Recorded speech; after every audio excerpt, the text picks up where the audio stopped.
ሰላም የተወደዳችሁ የጄኤምኤም ልዩ የወጣቶች እንግዳ ሰዓት ፕሮግራም ተከታታዮቻችን እንግዲህ ዛሬ ደግሞ አንድ እንግዳ ይዤላችሁ በፊታችሁ ቀርቤያለሁ። የዛሬው እንግዳዬ ቄስ በፍርዱ መሰረት ይባላል። በጣም እጅግ የተወደደና የተባረከ ለወጣቱ ትውልድ ደግሞ ልቡ ሰፊ የሆነ ቀረቤታውም ደግሞ በብዙ የአገልግሎት መንገዶቹ የሚመሰክርለትን አገልጋይ ይዤላችሁ ቀርቤያለሁ። ከሱ ጋራ ደግሞ በምንወያያቸው ውይይቶች በመናነሳቸው ሐሳብና ነጥቦች ትባረካላችሁ፣ አቅጣጫዎችን ታገኛላችሁ ብዬ አምናለሁ። እንግዲህ ቄስ በፍርዱ ከሚያገለግልባት ከፈረንሳይ መካነ ኢየሱስ ቤተክርስቲያን ባሻገር ደግሞ የብራይት ስታርም ደግሞ ዛ ፕሮግራም ማናጀር በመሆን እያገለገለ ነው የሚገኘው። ድንቅ ቆይታ እናደርጋለን። ታምራት ሞቲ ከእናንተ ጋር ቆይታ አድርጋለሁ። የትም እንዳትሄዱ። ይህ የጄኤምኤም ልዩ የወጣቶች የእንግዳ ሰዓታችን ነው። ቄስዬ እንኳን ደህና መጣ። እንኳን ደህና ቆያችሁ። አንዳንድ ስሞች ዩኒክ ናቸው ምድራችን ላይ ታውቃለህ። አንዳንዱን እንግዲህ ስምን መልአክ ያወጣዋል። በፍርዱ መሰረት ሲገጣጠም የሆነ ሚኒንግ እንዳለው ግልጽ። ምንድነው ግን በፍርዱ ለምንድነው የተባልከው? ከፍርድ ጋር የተገናኘ ወይንስ አባት አያት ቅድመ አያት እንደዚህ የህግ ሰዎች ናቸው ወይንስ ምንድነው? አይ የህግ ሰዎች እንኳን አይደሉም፣ ግን ደግሞ ያወጡበት ምክንያት ይኖራቸዋል፣ የጀርባ ታሪክ። ግን እኔ ለራሴ የሰጠሁት ትርጓሜ አለ። እሱም ምንድነው በቀላሉ በእግዚአብሔር ፍርድ ይደግ ብዬ ነው የተረጎምኩት። እንግዲህ ቤተሰብን አልጠየኩም ምንድነው ትርጉሙ ብዬ ማለት ነው። ተመችቶ ነው ስሙ ስለተስማማ በእግዚአብሔር ፍርድ ስር ሆኖ ማደግ። በቃ እሱን ነው የወሰድኩት፣ ለራሴ የሰጠው ትርጉም። የሚገርም ነው። እንግዲህ ዛሬ አንተን እንግዲህ አድርጌ ሳቅርብ እንግዲህ ቄስ ነህ ባለባት ቤተክርስቲያን፣ ከዛም ባሻገር በብራይት ስታር ደግሞ ፕሮግራም ማናጀር ነህ። ብዙ ቤተክርስቲያናትን ታገለግላለህ። በተለይ ከወጣቶች ጋር ያለ ልብ ደግሞ ሰፊ እንደሆነ አውቃለሁ እና እንደው በቄስ በፍርዱ እይታ ወጣትነት እንዴት ይተረጎማል? ያው የእይታችን መነጽር የሚሆነው ቃሉ ነውና ምሳሌ መጽሐፍ ላይ ምዕራፍ 20 አካባቢ ላይ ስለ ወጣቶች የሚናገረው ቃል አለና የወጣቶች ኃይላቸው ነው ጌጣቸው ይላል፣ ወይም ደግሞ ክብራቸው የወጣቶች ኃይላቸው ነው ብሎ ይናገራልና ስለዚህ ከዚህ አንፃር ስንመለከተው ወጣትነትን ከኃይል ጋር ነው ያያያዘው። ማለት ጌጣቸው ኃይላቸው ነው ብሎ ከነገረን ስለዚህ አገልግሎትና ስራ የሚሰናሰኑበት መድረክ ነው ወይም ደግሞ የሚሰናሰሉበት እድሜ ነው ብዬ አስባለሁ በአንድ አቅጣጫ። በሌላው መልኩ ደግሞ ስንመለከተው መጽሐፍ ቅዱስ ሲናገር በጉብዝና ወራት ፈጣሪን አስብ ብሎ መጽሐፍ ቅዱስ ይናገራል። ስለዚህ በጉብዝና ወራት ፈጣሪን አስብ ከተባለ በህይወታችን የምንሰጠው የብኩርና እድሜ ነው ብዬ ነው የማስበውና ወጣትነት ለእግዚአብሔር ብኩርናህን የምትሰጥበት ዘመንህን ለእግዚአብሔር የምትቃኝበት ዘመን ነው ብዬ ነው የማስበው። እንግዲህ ከሁለቱ የእግዚአብሔር ቃል መክብብ ላይ ምሳሌ በላይ ካለው የእግዚአብሔር ቃል አንፃር ስንመለከት ስራና አገልግሎት የሚገለጡበት ጉልበት ወይም ኃይል ነው። ምክንያቱም ጉልበታቸው ጌጣቸው ክብራቸው ብሎ ስለሚነግረን፣ በሌላው መልኩ ደግሞ በሌላው የመጽሐፍ ቅዱስ ሐሳብ ደግሞ ስንመለከት በወጣትነት በጉብዝና ወራት ፈጣሪን አስብ ከተባለ የህይወትህን ብኩርና ለእግዚአብሔር የምትቃኝበት የምትሰጥበት እድሜ ነው ማለት ነው ብዬ ነው የማስበው። እንደዛ ነው ወጣትነትን የምንረዳው። እንደው ቄስ አንተ በቤተክርስቲያን ውስጥ መሪ ከመሆንም አንጻር ከወጣቶች ጋር ቶሎ የመገናኘት እድሎች እንዳሉ አምናለሁ እና እንደው አሁናዊ የቤተክርስቲያንና የወጣቱ መስተጋበር እንዴት ይገለጣል? እውነት አንድ ላይ ይሄዱ ነው ወይ? ወጣቱ ከቤተክርስቲያን ጋር፣ ቤተክርስቲያን ደግሞ ከወጣቱ ጋር ህብረታቸውን አቆራኝተው እየሄዱ ነው ብለህ ታስባለህ? ጥሩ ጥያቄ ነው። ይህን ጥያቄ ሳስብ ሁለት ነገሮች ወደ አይምሮ ይመጣሉ። አንደኛው ተስፋና ስጋት። ስለዚህ ቤተክርስቲያን ውስጥ ሁለቱ ነገሮች ናቸው ያሉት ብዬ አስባለሁ።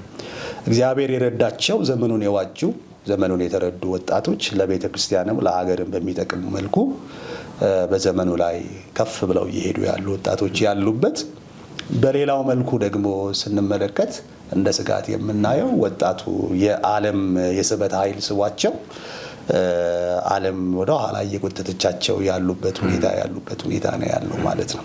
እና ከዚህ አንፃር ካየነው ጥያቄውን ቤተክርስቲያን ውስጥ ሁለቱ ነገሮች አሉ ማለት ነው። ተስፋ ይታያል፣ በሌላ መልኩ ደግሞ ስጋት ይታያል ማለት ነውና ተስፋው እየጨመረ ስጋቱ እየቀነሰ እንዲሄድ ደግሞ ቤተክርስቲያን ትልቅ ስራ ልትሰራ ይገባታል ብዬ አስባለሁ። ምክንያቱም ብዙ ትውልድ አለን፣ ቤተክርስቲያን ትውልድ አላት። የቤተክርስቲያን ብዙ ጊዜ 70% ወጣቱ ነው ተብሎ ይነገራል ጥናቶች ቢጠይቁም።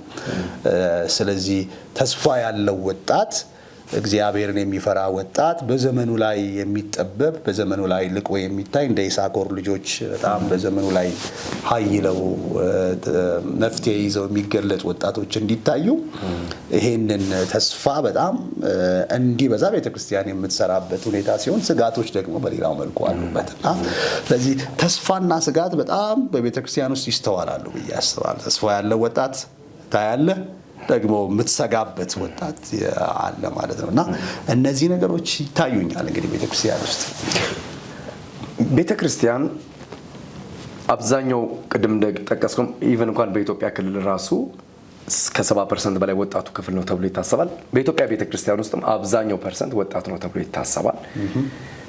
ታሳቢነቱ እንዳለ ሆኖ የቁጥሩ ግምት እንዳለ ሆኖ በቤተ ክርስቲያን ውስጥ ግን ታሳቢ የሚደረገው በግምት የተቀመጠው ፐርሰንቴጅ የወጣቱ ቁጥር ይታያል ወይ?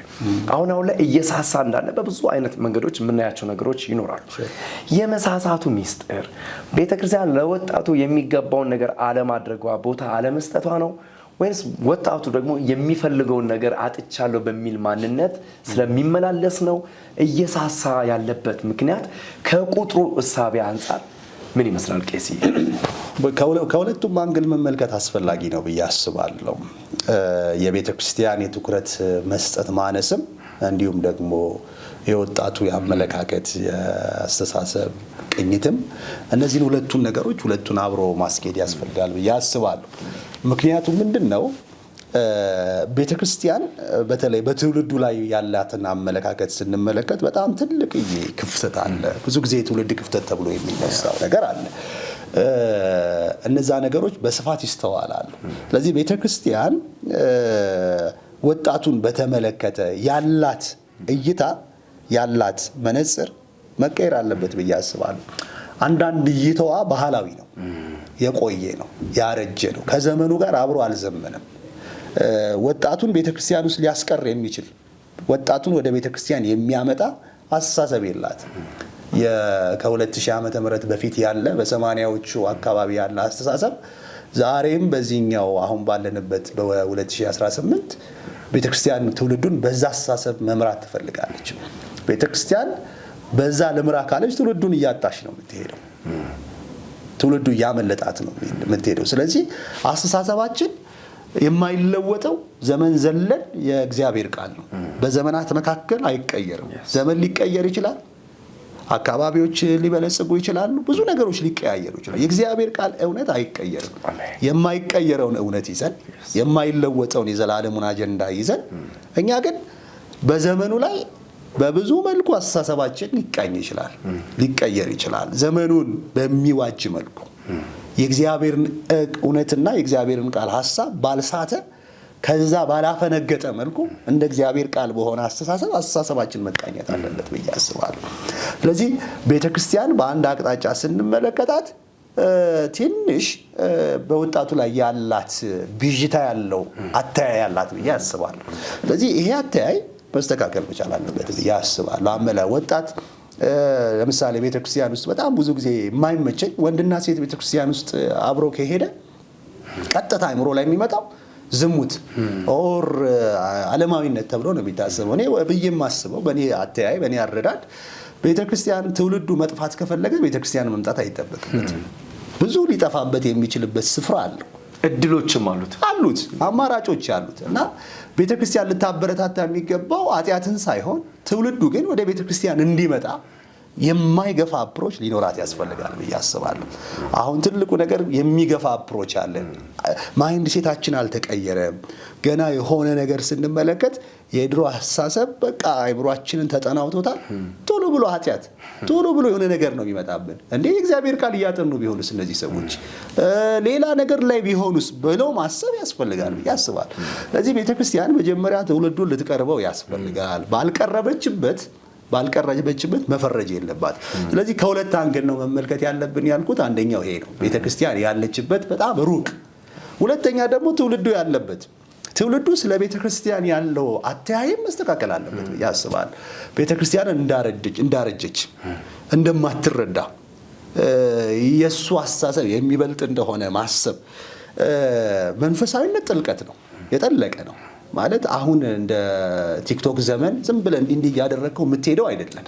መንፈሳዊነት እንትና ፕሪንሲፕል አለው፣ መርህ አለው፣ አካሄድ አለው። ስለዚህ ትውልዱም ያንን መርህና ፕሪንሲፕል ደግሞ መከተል መቻል አለበት፣ መረዳት መቻል አለበት። ህይወት በጣም የመሰራት ፕሮሰስ አለው፣ በጣም በሂደት ነው። የትም ፍጪው ዱቄቱን አምጪው አይደለም። ክርስትና መርህ ተኮር ነው፣ በመርህ ውስጥ ነው የሚሄደው። አንድን ነገር ስታከናውን፣ አንድን ነገር ስትሰራ ውጤቱ ላይኖር ይችላል፣ ውጤቱ ቶሎ ላይታይ ይችላል፣ ሊዘገይ ይችላል፣ ብዙ ነገሮች ሊኖሩት ይችላሉ። ግን ክርስትና የሚያልፈው በመርህ ውስጥ ስለሆነ ወጣቱም ደግሞ ይሄ መረዳት ሊኖረው ያስፈልጋል። ቤተክርስቲያን መርህ አላት፣ ቤተክርስቲያን አሰራር አላት። ለዚህ ነገሮች ባላንስ ሊደረጉ ያስፈልጋል። ቤተክርስቲያን ስለ ትውልዱ ያላት አተያይ፣ እንዲሁም ደግሞ ትውልዱ በቤተክርስቲያን ላይ ያለው አተያዩ ባላንስ አድርጎ መሄድ ያስፈልጋል ብዬ አስባለሁ። እነዚህ ጋፖች መጥበብ ከቻሉ አይ ቲንክ ተስፋ ያለው ትውልድ ቤተክርስቲያን ውስጥ አለ ብዬ አስባለሁ። በጣም ስፍራ ካገኙ፣ ድል ካገኙ ቤተክርስቲያን መምራት የሚችሉ እኔ የራሴን ህይወት ለምሳሌ መናገር ብችል እኔ የተሰራሁት በወጣት አገልግሎት ውስጥ ነው። በማገለግልበት በኢትዮጵያ ወንጌላዊት ቤተክርስቲያን መካነ ኢየሱስ ፈረንሳይ ማህበረ ምናምን ውስጥ የወጣቶች አገልግሎት ነበረ። ህብረቱ ምሳሌ ህብረት ይባላል እና በዛ ህብረት ውስጥ እግዚአብሔር እድል ሰጥቶን መምራት ይቻላል። ስንመራ ብዙ አይነት ቻሌንጆች ይጠብቀን ነበር እና ነበር የትም አደርሱም ያሉን ሰዎች ነበሩ። የሚገርም ማለት ነው። ማለት አንዳንድ ጊዜ አይባልም ግን ያሉን ሰዎች ነበሩ። እነዚህን ሁሉ እግዚአብሔር ረድቶን ዘመኑም ጥሩ ስለነበረ ብዙ ወደ ውጭ እንድትወጣ ሳይሆን ወደ ቤተክርስቲያን እንድትመጣ የሚያደርጉ ድሎች ስለነበሩ በዛ ዘመን እኛ ተጠበቅን። የሚገፋውን ነገር እግዚአብሔር ጠብቆ አቆመን። ግን የተሰራሁት እዛ ነው። መሪነት የተማርኩት እዛ ውስጥ ነው። መረዳት የሚባለውን ነገር ትከሻ ሰፊነትን የተማርኩት እዛ ውስጥ ነው። ስለዚህ ይሄ የወጣት አገልግሎት ለትውልዱ እድል ሲሰጥ ነገ ቤተክርስቲያንን የሚመሩ ቤተክርስቲያንን በጣም በብዙ ከፍ ሊያደርጉ የሚችሉ ትውልዶች አሉ። ተስፋ ያሉ ከስጋት ይልቅ ተስፋ ነው ትውልዱ ላይ የሚታየን። ግን ደግሞ መስራት ቅድም ያልከውን ቤተክርስቲያን ያላትን ባህላዊ አተያይ፣ አረዳድ እንዲሁም ደግሞ ወጣቱ በቤተክርስቲያን ላይ ያለውን አመለካከት ቀይሮ አስተካክሎ ከምንጓዝ ከሆነ ትልቅ ተስፋ ቤተክርስቲያን አላት ብዬ አስባለሁ። ትልቅ መልእክት ነው ቄስ። እግዚአብሔር አምላክ ይባርክ። አንዳንድ ጊዜ እይቶቻችንን ማስተካከል፣ ፈራጅ ብቻ አለመሆን እና ጠጋ ብሎ አንዳንድ ጊዜ ነገሮችን በፖዚቲቭ ደግሞ ማሰብ። ወጣቶች ቁጭ ካሉ ሲመካከሩ ካየን ወይ ወቅስ ያደርጉ ካየን በሌላ ሞቲቭ ብቻ መርዳት ሳይሆን ፖዚቲቭ ደግሞ ማይንድ ኖሮን በጤናማነት አመለካከት ልጆችን ማዳን ስለምንችል በረገጉ ነው። ወጣት ከሄደ ስለሆነ እንደው አንተ ወጣት መሪ አገልጋይ ነህ፣ ባለህባት ፈረንሳይ መካነ ኢየሱስ ቄስ ነህ፣ መሪ ነህ። እንደው ቄስ በፍርዱና ወጣቱ በእናንተ ማህበረ ምዕመናን ምን አይነት ኢንቲሜንስ አላችሁ? አንተ ከወጣቱ ጋር ራሱ ምን አይነት ህብረት አለ?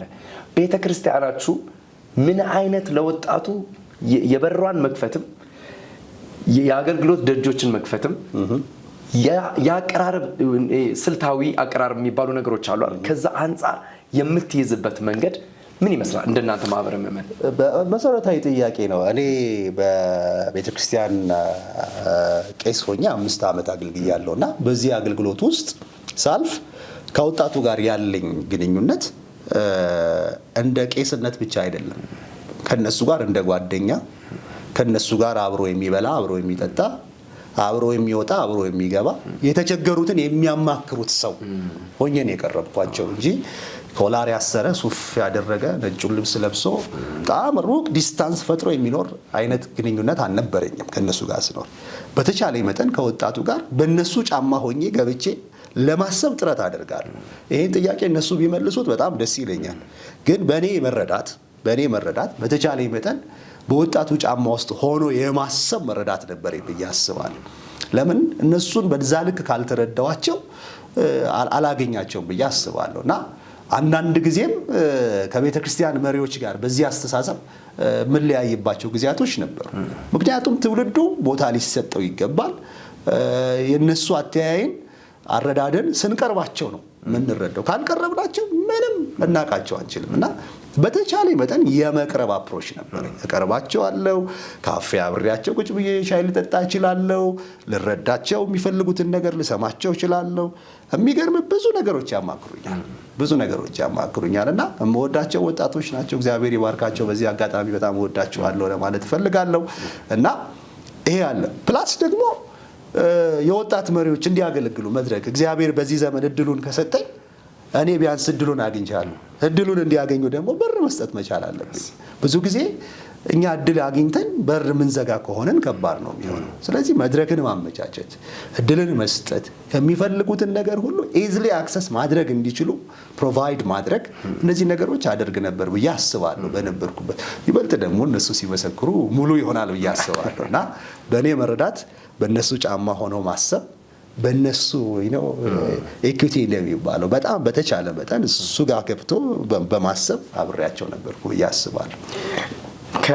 ከቤተ ክርስቲያን አገልግሎት ትንሽ ዞር ልበልና ብራይት ስታር በሚባል ተቋም ውስጥ ደግሞ ፕሮግራም ማናጀር ሆነ ትሰራለህ።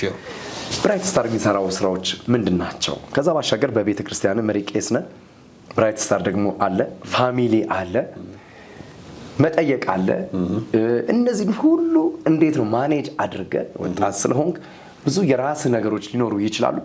ማኔጅ አድርገህ የምታስተናግድበት እየሰራ እያገለገል ፋሚሊ እየመራ ጊዜዎች እንዴት ነው የምታብቃቃው? ቄስዬ መጀመሪያ ስለማገለግልበት ስለ ብራይት ስታር ጥያቄው ጥሩ ጥያቄ ስለሆነ ላቅርብ። ብራይት ስታር ሪሊፍ ኤንድ ዴቨሎፕመንት አሶሲዬሽን ይባላል። አገር በቀል ተቋም ነው። ይሄ አገር በቀል ተቋም በጣም በሚገርም ሁኔታ በቤተክርስቲያን ውስጥ በነበሩ ወጣት ሰንዳይ ስኩል ተማሪዎች የተመሰረተ ነው እና ሰንዳይ ስኩል ተማሪ ሆነው በነበሩ ወጣቶች ሲመሰረት ትልቁ ሀሳብና ራዕይ የነበረው ወጣቶች በጎዳና ላይ መውጣት የለባቸውም። ለምን ሰዎች በመንገድ ላይ ያድራሉ? ለምን ወጣቱ ሱሰኛ ይሆናል? ለምን ወጣቱ በሴተኛ አዳሪነት ህይወት ውስጥ ይገባሉ? በሚል በጣም ትልቅ ቪዥን የተነሳ ተቋም ነው እና በዚህ ተቋም ውስጥ ደግሞ እግዚአብሔር እድል ሰጥቶኝ እኔ ፕሮግራሙን እመራለሁ እና ትምህርት ቤቶች አሉ። 4 ትምህርት ቤቶች በዚህ ሰዓት አለን። አዲስ አበባ ላይ፣ ሽሮ ሜዳ ላይ፣ ፈረንሳይ ሌጋሲዮን ላይ፣ ጨንቻ የሚባል ቦታ ላይ፣ ወይጦ ላይ ትምህርት ቤቶች አሉ።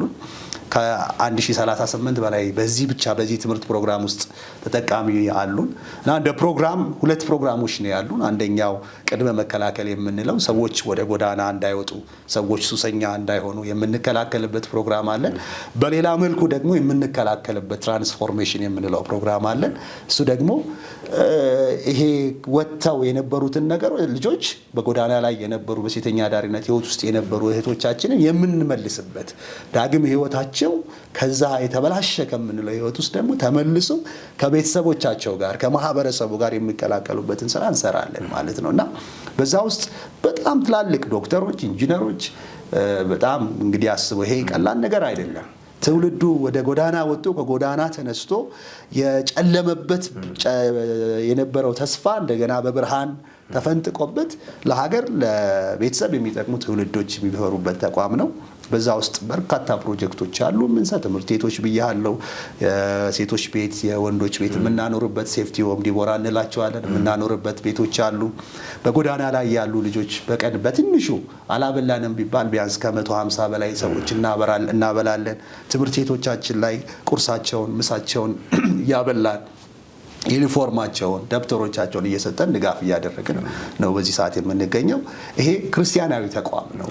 እኛ ክርስቲያኖች፣ እኛ ወጣቶች ውስጥ እግዚአብሔር ያስቀመጠው ትላልቅ ፖቴንሻል አለ። እንግዲህ እነዚህ ሰዎች ከቤተ ክርስቲያን ነው የተነሱት። እኛ ደግሞ በዚህ ዘመን አሁን የደረስን ደግሞ ጄኔሬሽኖች አሉ። ይሄ ራዕይ ትክክለኛ ራዕይ ነው ብለን ይዘን እያስቀጠልን ያለን ሰዎች አሉ ማለት ነው እና ዛሬም ወጣቱ በዚህ አይነት መንፈስ የሚነሱ ወጣቶች ይኖራሉ። እነዚህን ወጣቶች ቤተክርስቲያን ባትይዛቸው ኖሮ ዛሬ ወደ 118 አካባቢ የሚጠጋ ቋሚ ሰራተኛ አለው ተቋም። ቀላል ተቋም አይደለም። ሰፊ ነው በጣም። አዎ ሰፊ ተቋም ነው። ምን ለማለት ነው? ወጣቱን በሚገባ ቤተክርስቲያን ከያዘችው ነገ ከራሳቸው አልፈው ትውልድን፣ ሀገርን በጣም በብዙ ኢምፓክት ማድረግ የሚችሉ ሰዎች አሉ። በተቋም ውስጥ ትላልቅ መሪዎች አሉ በዚህ ተቋም ውስጥ ያለፉ ማለት እና እንደ ስራ ይሄንን ካልኩኝ እንዴት ደግሞ አብረት አስኬዳለህ ላልከኝ ነገር እንግዲህ መጽሐፍ ቅዱስ አንድ የሚናገረው ነገር አለ። የምናመልክበትን ጸጋ እንያዝ ይላል አይደል? ዕብራውያን መጽሐፍ ላይ ምዕራፍ 12 የመጨረሻ ቁጥር ላይ የምናመልክበት ጸጋ ምንድነው ስንል የመጀመሪያው ቤተክርስቲያን የሚጀምረው ከቤተሰብ ነው ብዬ ነው የማስበው። የመጀመሪያው ቤተክርስቲያን ቤተሰብ ከሆነ በተቻለኝ መጠን ቅድሚያ የምሰጠው ነገር ቤቴ ነው። ቤቴ ላይ በሚገባ ካልሆንኩ መድረክ ላይ ጥሩ አልሆንም፣ ስራዬ ቦታ ጥሩ አልሆንም። ስለዚህ የመጀመሪያው በጣም ትኩረት የምሰጠው ነገር ቤቴ ነው። ሚስቴን በጣም እወዳታለሁ።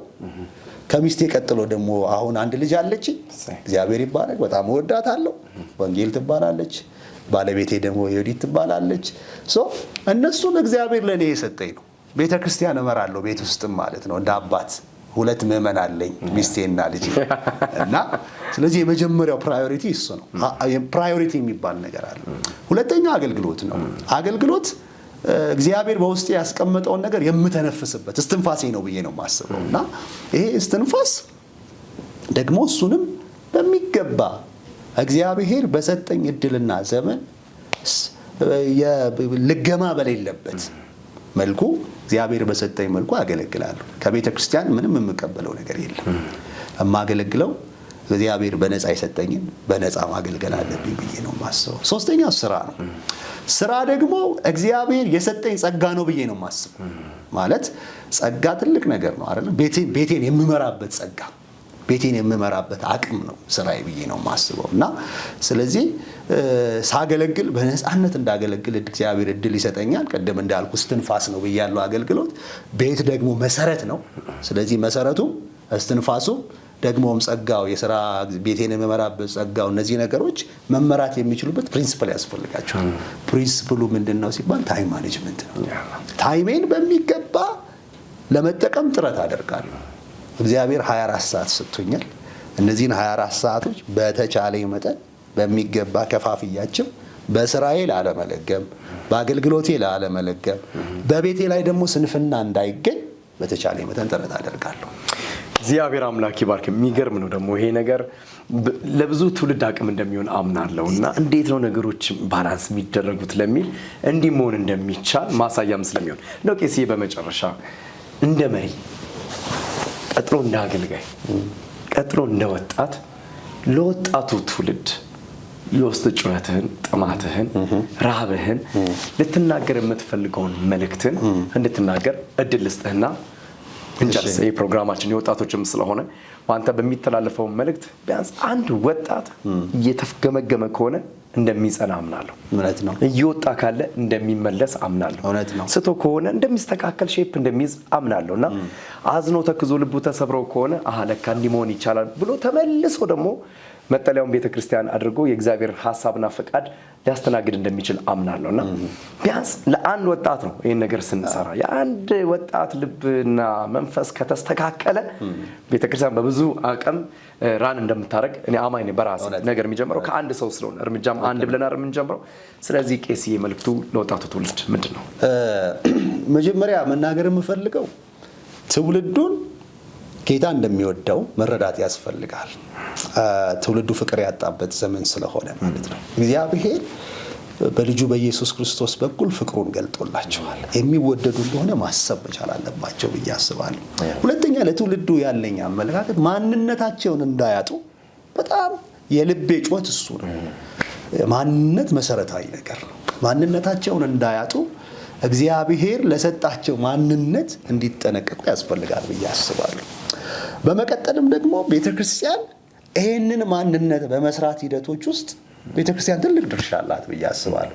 ስለዚህ ቤተክርስቲያን ይህን ትውልድ እንድትረዳው፣ ቤተክርስቲያን ትውልዱን ስትረዳው ማንነት ሼፕ ይሆናል፣ ቅርጽ እየያዘ ይሄዳል ብዬ አስባለሁ እና ስለዚህ ልነግራቸው የምፈልገው ክርስትና መርህ ተኮር ነው።